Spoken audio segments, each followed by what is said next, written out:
샬롬, 해피투게더 영상 큐티에 오신 여러분을 축복합니다. 한 해를 마무리하는 12월의 마지막 주입니다. 올 한 해 말씀 묵상을 통해 내게 주신 하나님의 은혜를 돌아보며 새해 주실 새 은혜를 기대하는 복되고 아름다운 한 주간이 되길 소망합니다. 잘 오셨습니다.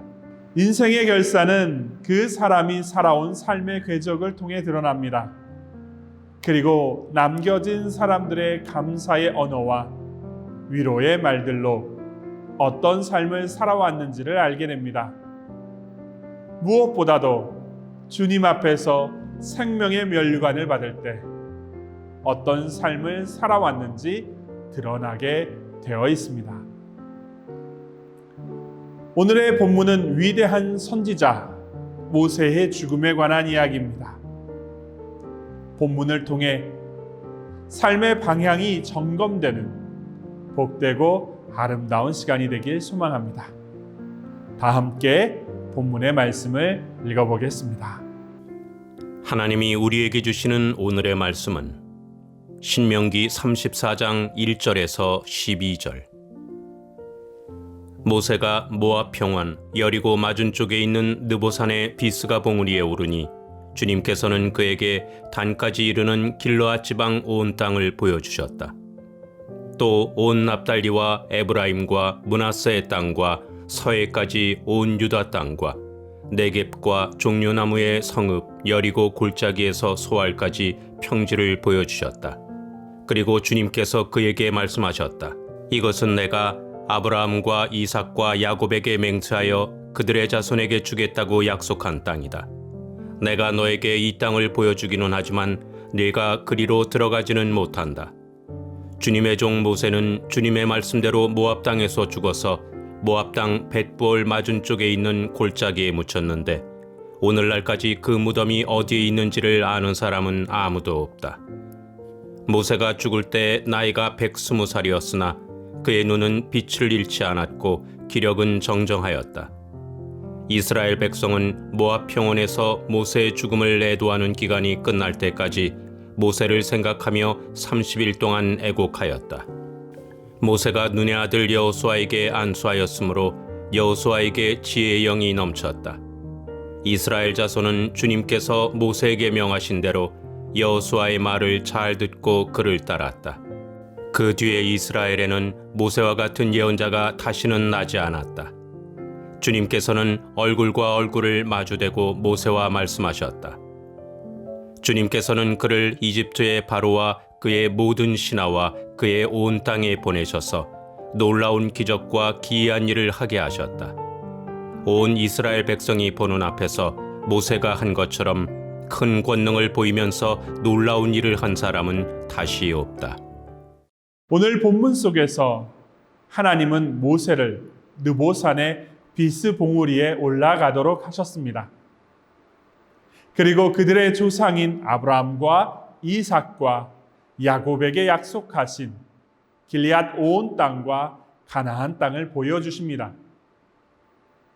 또한 이 언약의 땅에 모세는 들어갈 수 없음을 하나님께서는 말씀해 주셨습니다. 모세는 기력이 정정하였지만 하나님의 말씀대로 약속의 땅에 들어가지 못한 채 120살에 모압 땅에 죽어 베부얼 골짜기에 묻히게 되었습니다. 이스라엘 백성들은 모세의 죽음을 생각하며 30일간 애도의 시간을 보내게 됩니다. 모세의 안수를 받은 여호수아는 지혜의 영이 넘쳤고 백성은 그의 말에 순종함으로 모세의 시대는 단락을 맺게 됩니다. 모세와 같이 주님을 마주하던 선지자는 이후에 없었다고 본문은 평가합니다. 그는 출애굽의 역사를 이루었습니다. 또한 그와 같이 온 이스라엘 백성이 보는 앞에서 큰 권능을 보인 사람은 없었다고 모세의 인생을 본문은 평가해 주고 있습니다. 사랑하는 성도 여러분, 오늘 본문을 대하면서 우리는 무엇을 추구하며 살고 있는지를 돌아보게 됩니다. 세상의 사람들은 자신의 이름을 남기거나 업적을 남기기 위해서 노력합니다.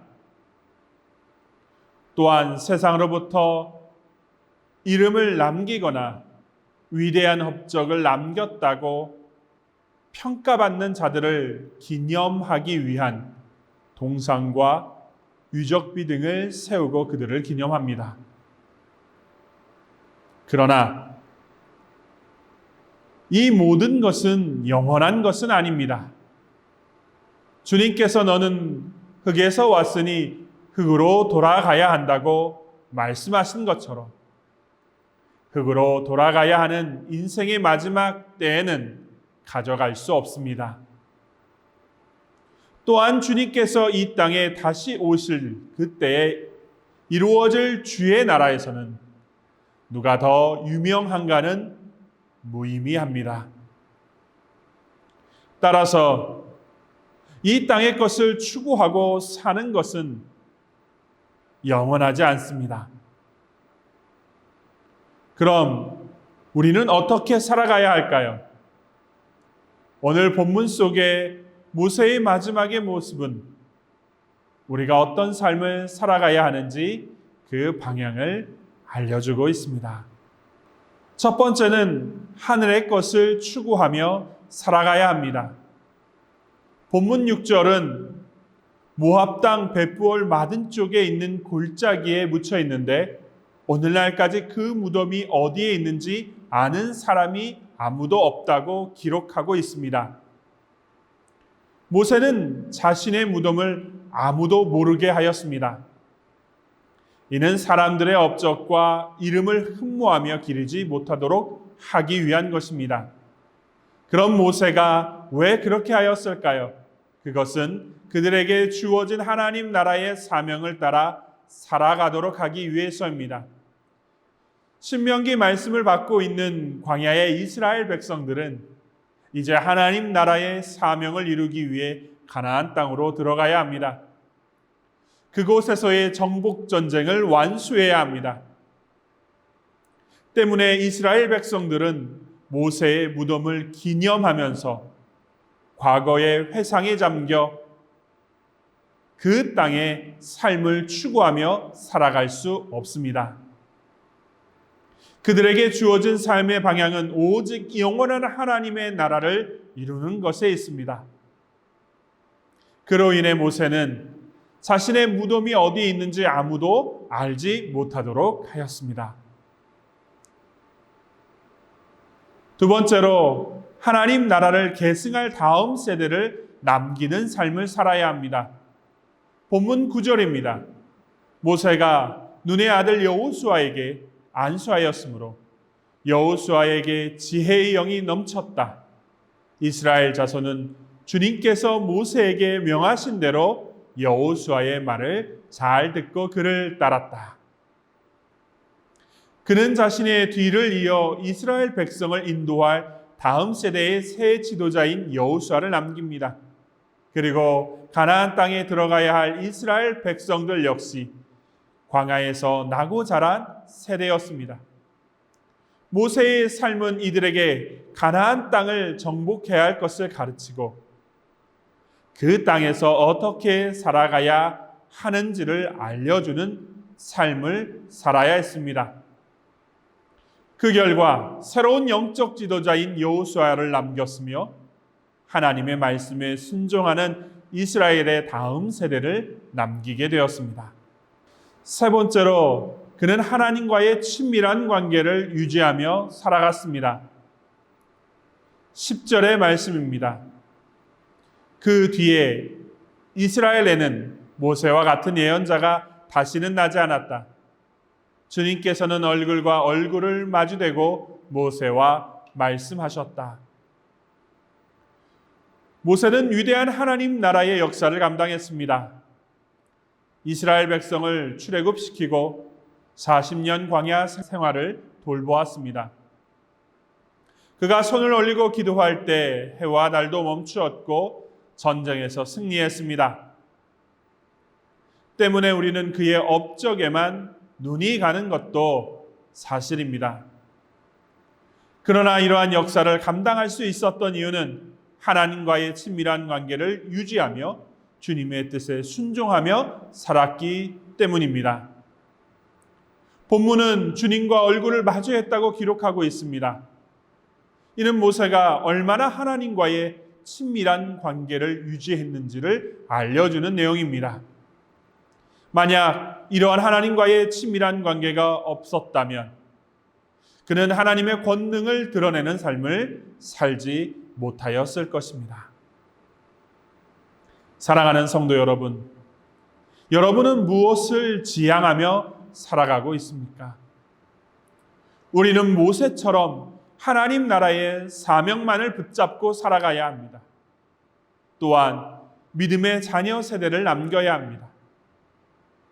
무엇보다도 사명의 삶과 믿음의 세대를 남기는 삶을 살아가기 위해 주님과의 친밀한 교제의 삶을 만들어 가야 합니다. 그런데 이 세상의 일들을 소망으로 품고 그 일을 이루기 위해 삶의 우선순위를 드리고 있다면 참으로 안타까운 일인 것입니다. 오늘은 그런 날이 되었으면 좋겠습니다. 나의 삶의 방향을 점검하고 모세와 같이 하나님의 나라의 사명을 추구하며 믿음의 세대를 남기는 삶, 그리고 주님과 더욱 친밀한 관계를 만들어가는 삶, 그런 삶을 추구하는 복되고 아름다운 하루가 되었으면 좋겠습니다. 기도하시겠습니다. 하나님 아버지, 모세의 삶을 통해 교훈받습니다. 이 땅을 추구하고 이 땅의 삶의 내용을 따라 살아가는 것이 아니라 하늘을 바라보며 하나님과 깊은 교제와 친밀감 속에 주께서 주신 사명과 믿음의 세대, 다음 세대를 남기는 삶이 우리의 삶의 방향임을 교훈받습니다.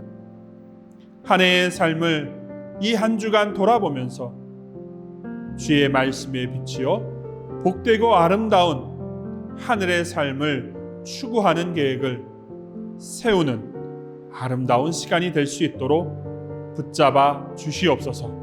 예수님의 이름으로 간절히 기도드리옵나이다. 아멘.